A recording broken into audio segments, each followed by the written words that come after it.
So hello guys, welcome back to throttle tribes first gear. आज अपन लोग बात करने वाले हैं मेरी one of the most personal favourite and fun to ride bike के बारे में, which is the Triumph Scrambler 400X। And 2026 में इसके इंजन को डाउन साइज कर दिया गया है फॉर ऑब्वियस रीजंस। तो इसकी वजह से क्या ड्राइवेबिलिटी में कोई डिफरेंस आया कि नहीं, इस बारे में बात करेंगे। एंड ऑल्सो यहाँ पे अगर कोई कॉस्ट चेंजेस हुए तो उस पर भी अपन नज़र डालेंगे। ऑल्सो वीडियो स्टार्ट करने से पहले a very special thanks to KTM Triumph Bhilai Kataria motors for letting me shoot this review. अगर आप लोग भिलाई या दुर्ग के किसी भी एरिया से रिसाइड करते हो और अगर KTM या ट्रायम्फ का कोई भी मॉडल लेने या देखने का प्लान कर रहे हो तो शोरूम की सारी कॉन्टैक्ट डिटेल्स मैं आप स्क्रीन में डिस्प्ले कर दूंगा। So without wasting any further time let's start the video. तो बाकी अपन यहाँ पे अगर वॉक अराउंड से स्टार्ट करें तो अब 2026 के अपडेट के साथ ट्रायम्फ ने यहाँ पे स्क्रैम्बलर 400X के बेसिक सिलआउट को बिल्कुल नहीं छेड़ा है। And honestly it didn't need to, क्योंकि डिज़ाइन अभी भी काफ़ी मैच्योर्ड एंड प्रोपोर्शनेट लगता है। इसका ये जो आप स्क्रैम्बलर स्टांस देख रहे हो वो टॉल फ्रंट एंड और रगेड अपील इसे एक प्योरेस्ट लुक देता है जो इसके सेगमेंट में काफ़ी ज़्यादा रेयर है। एंड आई कैन से कि this is one of the most good looking scramblers out there. Front में आपको वही आइकॉनिक राउंड LED हेडलाइट देखने को मिल जाती है विद द प्रोटेक्टिव ग्रिल्स। बाकी नीचे में आ जाए तो हमें मिलते हैं नॉन एडजस्टेबल USD फोक्स। इनका गोल्ड फिनिश प्रीमियम तो लगता ही है, बट मोर इम्पॉर्टेंटली इनका ट्रैवल और बीफीनेस बाइक को काफ़ी सॉलिड रोड प्रेजेंस देता है। बाकी यहाँ की जो 19 इंच के आपको अलॉय व्हील्स देखने को मिल जाते हैं वो भी बाइक के ओवरऑल स्टांस को काफ़ी अच्छे से एनहांस करते हैं। और अगेन बाइक में ज़्यादा कोई पैनल्स नहीं है तो एक काफ़ी मिनिमलिस्टिक और रगेड लुक देखने को मिलता है। ट्रायम्फ हमेशा से अपनी फिट एंड फिनिश के लिए जानी ही जाती थी, तो 2026 के मॉडल्स में भी वो स्टैंडर्ड को यहाँ पे मेंटेन रखा गया है। आपको कहीं पे भी कोई चीज़ ऐसे एक्सपोज या फिर अनकम्प्लीट सी नहीं दिखेगी, चाहे वो किसी भी पैनल्स की बात कर लो। The fit and finish and everything, भले वो फाइबर के पैनल्स हो गए या फिर टैंक की बात कर लो, ये सब यहाँ पे बहुत प्यारे दिखते हैं।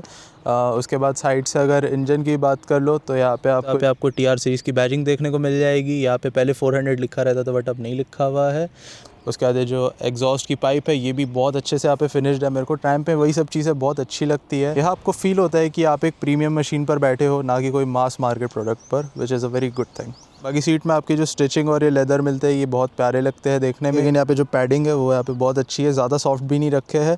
अगर वेट भी हो जाती है तो ग्रिप यहाँ पे ज़्यादा लूज़ नहीं होती, which is again a good thing. यहाँ पे अगर पीछे से आ जाए तो पीछे से भी बाइक का लुक काफ़ी अच्छा लगता है, जहाँ पे मुझे लगता है कि स्पीड का डिज़ाइन थोड़ा सा इनकम्प्लीट लगता है यहाँ पे, all because of that knobby tyre. And यहाँ पे जो एग्जॉस्ट ऐसे डबल बैरल वाला निकल के आता है वो बाइक के रियर लुक को काफ़ी एनहांस करता है।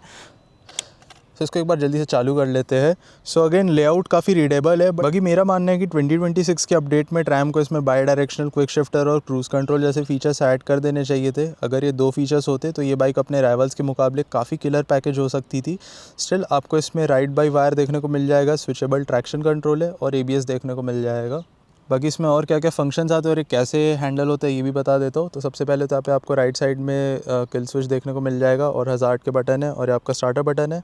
इसको मैं जैसे ही ऑन करूँगा तो यहाँ पे आपका ये यूज़ कर सकते हो। तो इसको यूज़ करने के लिए सबसे पहले तो आपके पास यहाँ पे एक इन्फो का बटन है। इसी इन्फो के बटन से आप अपनी यहाँ से सारी चीज़ों को सेट कर सकते हो। ओडोमीटर देख सकते हो, ट्रिप 1 ट्रिप 2 और ये सब है। आपका डिस्टेंस MT माइलेज और सब ये यही से देखने को मिलेगा। एक ही बटन में आप सब चीज़ हैंडल कर सकते हो। So that is a good thing. मतलब यहाँ पे आपको ज़्यादा चीज़ों में डिस्ट्रैक्ट नहीं होना पड़ेगा। आप 1-2 दिन की राइडिंग में आपको समझ आ जाएगा कि आप इसको कैसे यूज़ कर सकते हो।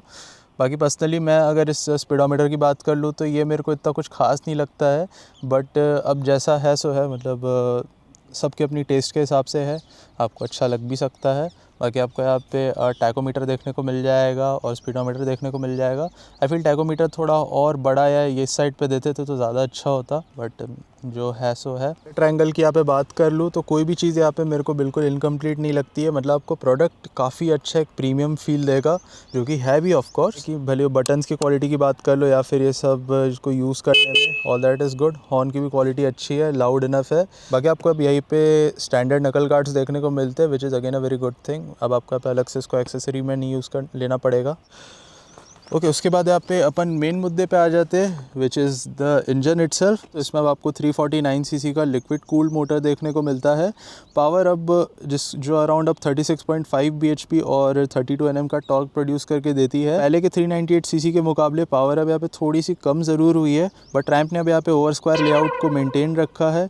स्ट्रोक यहाँ पे 56.1 mm तक की कर दी गई है कम यहाँ पे, ताकि इंजन का कैरेक्टर बने रहे। और बैलेंसर को यहाँ पे रिट्यून किया गया है वाइब्रेशंस कम करने के लिए, और एयर इनटेक को भी ऑप्टिमाइज़ किया गया है for better air flow.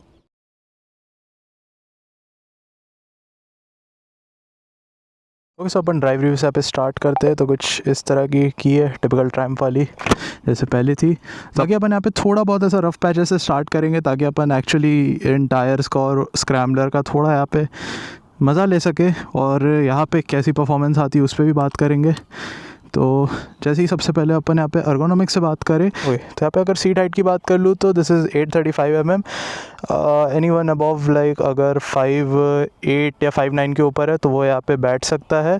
For example यहाँ पे मेरी हाइट 5'10" है, तो 5'8" 5'9" वालों के लिए थोड़ा सा यहाँ पे टिप टो रहेगा, बट अदरवाइज़ उसके ऊपर हाइट वालों के लिए कोई दिक्कत नहीं होता। अगर कोई उससे छोटा है तो आई वोंट रिकमेंड कि आप ये वाली बाइक चलाओ, क्योंकि फिर आपको हैंडलिंग करने में थोड़ी यहाँ पे दिक्कत हो सकती है।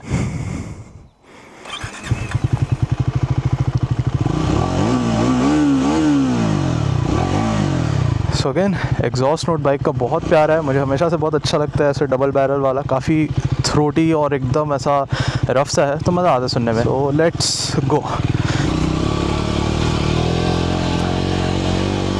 बाकी अगर मैं बाइक के वेट की बात कर लूँ तो अभी पहले के मुकाबले अब यहाँ पे 4 किलो बाइक का वेट कम हो गया है। पहले 185 किलोज़ की थी, अब यहाँ पे now this weighs just 181 kilos. तो उसकी वजह से ऐसे मेरे को कोई पुरानी बाइक से ऐसा डिफरेंस तो नहीं लग रहा है।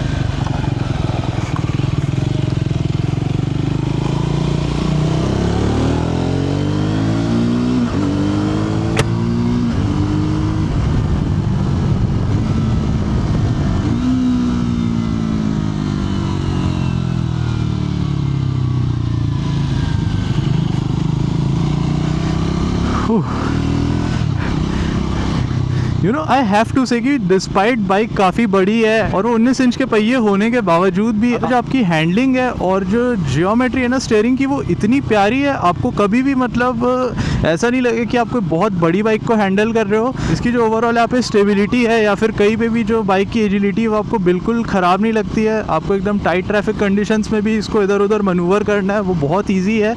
And again I have to say कि this is one of the most fun to ride bikes out there. अगर मैं इनको एडवेंचर स्पेक्स की भी बाइक से कंपेयर करूँ जो मतलब इस सेगमेंट में आती है, लाइक हिमालयन हो गया या फिर एक्सपल्स हो गया, उन सब के भी कंपैरिजन में this bike feels very well planted, very fun to ride. और मतलब ऐसा नहीं कि वो सब बाइक्स फन टू राइड नहीं है, बट इसका कुछ अलग ही लेवल है, आई हैव टू से। और ये मैं ग्लेज नहीं कर रहा हूँ, दिस इज़ द बाइक जो एक्चुअली काफ़ी ज़्यादा फन टू राइड है। ओके, उसके बाद यहाँ पे बाकी अर्गोनॉमिक्स की बात कर लूँ तो आपके जो ये हैंडल बार्स है काफ़ी अच्छे, ऊपर नाइस एंड वाइड है, तो आपको बिल्कुल भी इन्हें पकड़ने में दिक्कत नहीं होती। आपके हाथ पे कोई प्रेशर नहीं आता है, सारी चीज़ें एकदम यहाँ पे इजीली पॉइंटेड है हर तरफ, मतलब बटन्स को भी एक्सेस करने में कोई दिक्कत नहीं होती है। फुट पैक्स है वो एकदम बहुत हल्के से रेयर सेट है, तो आपको एक काफ़ी नेचुरल सी राइडिंग पोजीशन देखने को मिलती है, काफ़ी कमांडिंग फील देती है। और लॉन्गर टूर्स या फिर कम्यूट्स में बाइक को चलाने में ज़्यादा दिक्कत नहीं होगी और आप बहुत एफर्टलेसली इसे चला पाओगे। एंड अगेन जैसा मैं बोल रहा हूँ 90% ऑफ ट्रैफिक के बहुत ऊपर बैठते हैं क्योंकि बाइक बहुत ज़्यादा ऊंची है, काफ़ी अच्छा कॉन्फिडेंस इंस्पायर यहाँ पे करके देती है। और अगेन जैसा बोला कि रोड ख़राब भी रहते हैं तो वहाँ पे जो सस्पेंशन से आपको फीडबैक आता है वो बहुत प्यारा आता है। ये USD और मोनोशॉक का जो यहाँ पे सेटअप है वो बहुत अच्छे से काम करता है।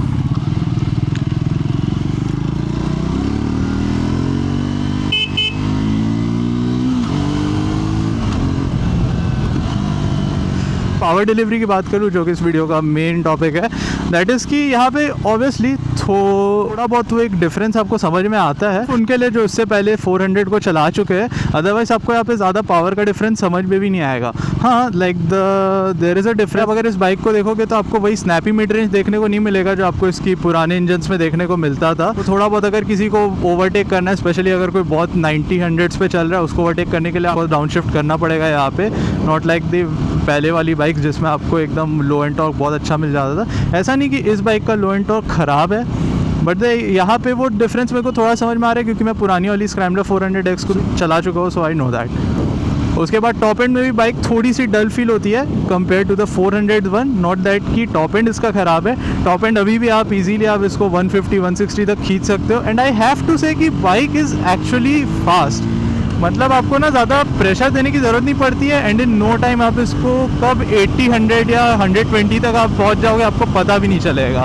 और अगेन जो मैं टायर्स की और स्टेबिलिटी की बात कर रहा था, दैट इज़ एब्सोल्युटली फाइन। आपको बिल्कुल भी कहीं पे स्टेबिलिटी के मामले में कभी कोई दिक्कत नहीं होगी। टायर से जो फीडबैक है हाईवे में बहुत अच्छा आता है, ग्रिप अच्छी है, ऑफ रोड में हो गई, रोड में हो गई, तो ये जो MRF के टायर से बहुत अच्छे से काम करते हैं। बाकी उसके बाद लेकिन अभी भी एक चीज़ है कि यहाँ पे 14 टीथ का स्प्रॉकेट देखने को मिलता है, तो उसकी वजह से बाइक अभी भी काफ़ी शॉर्ट गियर्ड है। तो अगर यहाँ पे वाइब्रेशन लेवल्स की बात कर लूँ तो आपको लाइक 6-7,000 RPM तक तो आपको वाइब्रेशंस कहीं पे भी फील नहीं होंगे, बट आफ्टर 8,000 या 9,000 RPM के बाद में आपको थोड़े बहुत वाइब्रेशंस आपको फुट पैक्स में देखने को मिलेंगे, जो कि बट इतने ज़्यादा एनोइंग नहीं है। सो दैट इज़ देयर, जो है मैं आपको बता दिया हूँ। यहाँ पे अगर सस्पेंशन की बात कर लूँ तो इसका जो सेटअप है बहुत अच्छा है, इंडियन रोड्स के हिसाब से बहुत यहाँ पे फ्रेंडली है, और इस टाइप के रोड्स में तो आपको पता भी नहीं चलता आप एकदम गाड़ी चला रहे हो, एकदम सोफे वाली फीलिंग आती है। बाकी अगर आप आफ्टर 100-110 आप जाओगे और अगर रोड थोड़ी बम्पी है तो आपको एक काफ़ी ऐसा वॉबली टाइप की राइड फील होगी। नॉट दैट उससे आपका यहाँ पे कॉन्फिडेंस जाएगा, बट जो मैं यहाँ पे ऑब्जर्व कर पा रहा हूँ वो आपको यहाँ पे बता रहा हूँ। तो उसके बाद हाईवे परफॉर्मेंस की बात कर लूँ तो अगेन टॉप एंड में बोला पहले के मुकाबले थोड़ा सा डल फील होता है, बट अदरवाइज मेंटेनिंग 100-110 इनफैक्ट 120 भी इस बाइक के लिए कोई इतना बड़ी बात नहीं है। आपको बस यहाँ पे थोड़ा एफर्ट ज़्यादा लगाना पड़ता है, बट अभी भी पुरानी बाइक जैसा यहाँ पे आपको जो टॉप स्पीड की परफॉर्मेंस है वो आपको यहाँ पे बिल्कुल भी ऐसे कम नहीं महसूस होती है। सो दैट इज़ देयर, जो है मैं बता दिया हूँ। उसके बाद 6th गियर पे बैठ के आपको 50-60 से भी गाड़ी बहुत इजीली वेप हो जाती है, तो जो लो एंड टॉर्क का बाइक का बहुत अच्छा हो गया, क्योंकि वो 350cc के मार्क पे आ गया है ना, तो जो बाइक की सिटी परफॉर्मेंस है एंड जो पावर है वो मिल के मतलब सिटी के लिए बहुत अच्छा एक पावर बैंड क्रिएट करके देती है। सो दैट इज़ देयर, क्योंकि पहले वाली जो 400 थी उसमें ना पावर बहुत झटके से आती थी, बट यहाँ पे जो पावर है वो बहुत ज़्यादा प्रोग्रेसिव हो गई है। तो यहाँ पे अगर ब्रेक्स की मैं बात कर लूँ तो ब्रेक्स अब यहाँ पे आपको अभी भी ऑर्गेनिक ब्रेक पैड्स ही देखने को मिलते हैं। बाकी इनकी बाइट कैसी है इसको अपन यहाँ पे थोड़ा सा आगे जाके एक बार ब्रिज क्रॉस कर लेते हैं, फिर टेस्ट करेंगे।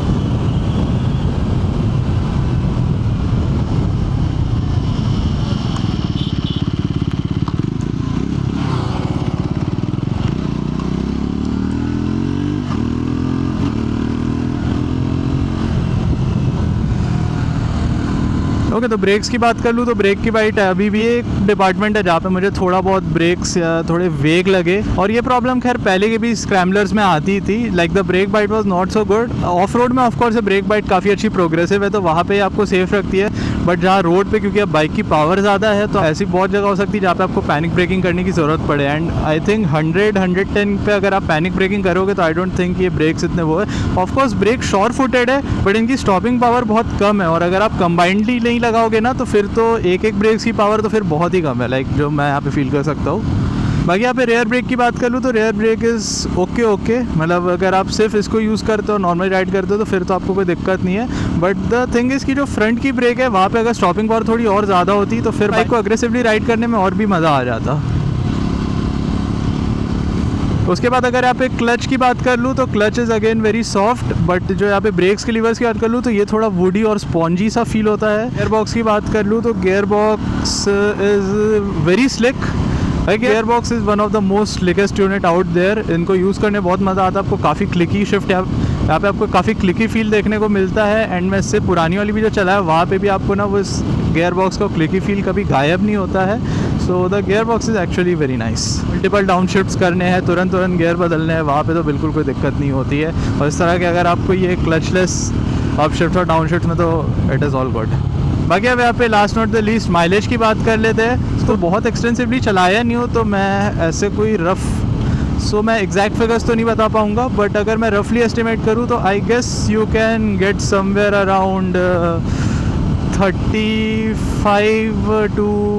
30-35 के बीच आपको मिल सकता है। एंड ऑफ कोर्स आपको यहाँ पे 13 लीटर्स का फ्यूल टैंक देखने को मिलता है, तो उसके साथ रेंज काफ़ी अच्छी हो गई है।